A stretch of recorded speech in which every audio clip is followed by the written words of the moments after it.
When a mother swan has ducklings, one of them looks very different. Running away, the ugly duckling discovers something new. Hi, boys and girls, Grammie here, and it's time for another story.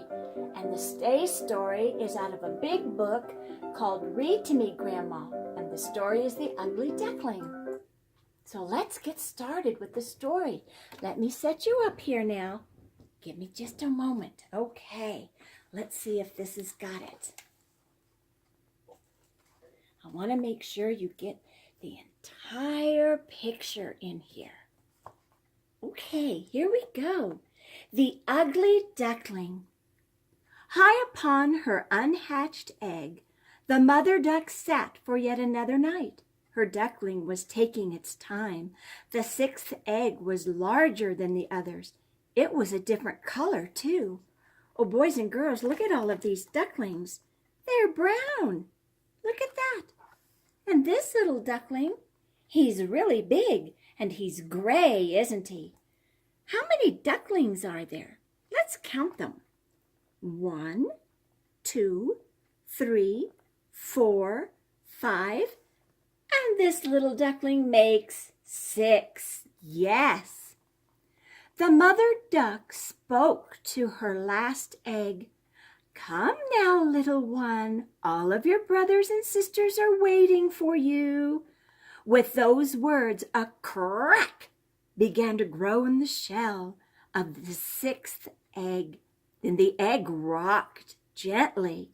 The mother duck smiled as her last duckling broke through its shell. Aren't you a large duckling? She quacked. Your neck is so long and you're not quite as yellow as the others. But I love all 6 of you the same. Soon the ducklings waded into the water for their first swim. The large gray duckling was especially strong at swimming. After days of swimming practice, the mother duck brought her ducklings to meet the other animals. What have we here? Asked the peacock. The mother duck said, This is my youngest. He's also the ugliest of your ducklings, laughed the peacock. Yes, my youngest looks a little different, said the mother duck, but he is my strongest swimmer. The mother duck gathered her ducklings.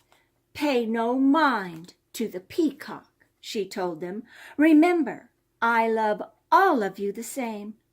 But the ugly duckling felt terrible. That night he decided he must run away and let the rest of his family enjoy the pond without him. When he was sure that everyone was fast asleep, the ugly duckling walked into the night. When the sun rose the next day, the ugly duckling found himself at the edge of a new pond. Geese lived on this pond. Are you lost, duckling? One goose asked. No, I am not lost, said the ugly duckling. I have run away from home. We were just going to fly away ourselves, said the goose. You are welcome to fly with us. Oh, the ugly duckling felt very lucky to have met such friends. But just as the ugly duckling started to say he would fly with him, a big, howling dog leaped from the grasses and startled the flock of geese. The geese flew into the air and quickly out of sight. Oh, no! The ugly duckling hid among the cattails. Here he is, all nestled, hiding from this big brown dog. Afraid to move, the ugly duckling sat there for hours. Day turned into night, and the dog did not return, but neither did the geese. The geese knew something that the ugly duckling did not. Winter was coming, and they needed to travel to warmer waters.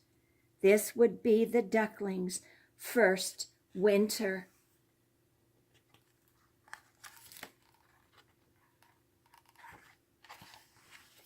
With winter came wind and ice and bitter cold.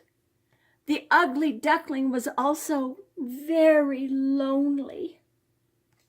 More and more he missed his mother. He also missed his brothers and sisters and the warm waters of their pond. One night, the ugly duckling had a wonderful dream. A fire warmed his feathers and walls held off the wind and snow. Not wishing to wake up, the ugly duckling opened just one eye. A cat and a hen were peering at him. "Where am I?" asked the ugly duckling. "Our old woman found you," said the cat. "She brought you home so you could thaw out." Each day the ugly duckling sat by the window and watched for signs of spring. Soon he decided it was time to leave. For days the ugly duckling walked and walked, searching for a place where he could rest and stay warm. Finally he came to a marsh where he soon curled up inside a hollow tree. Do you see him in there, boys and girls? Here he is in the hollow of this big tree, but the snow is still on the ground. The snow soon melted, the marsh came alive, and birds returned to their nests. One morning, the duckling awoke to find 4 swans gliding on the water. "Good morning, swans," said the ugly duckling. "I'm sorry to make you look at me," continued the ugly duckling, "but I must swim to find food." "You are a pleasure to see," said one of the swans. "Your feathers are like pure snow, and your neck is so long and graceful," said another swan. "Please do not mock me," said the ugly duckling. The largest swan swam to his side.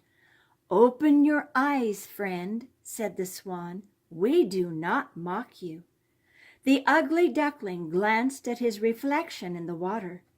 It was the most beautiful swan he had ever seen. "That is me?" he asked the large swan. "Of course that is you," the large swan said gently. "Where is your family? Why are you alone?" The beautiful new swan told his tale to the other swans. "And I still miss my mother," he said. "She loved me even when I was an ugly duckling. Now I am afraid I will never see her again." "We will help you find her," said the large swan. So the 5 swans flew off on their search.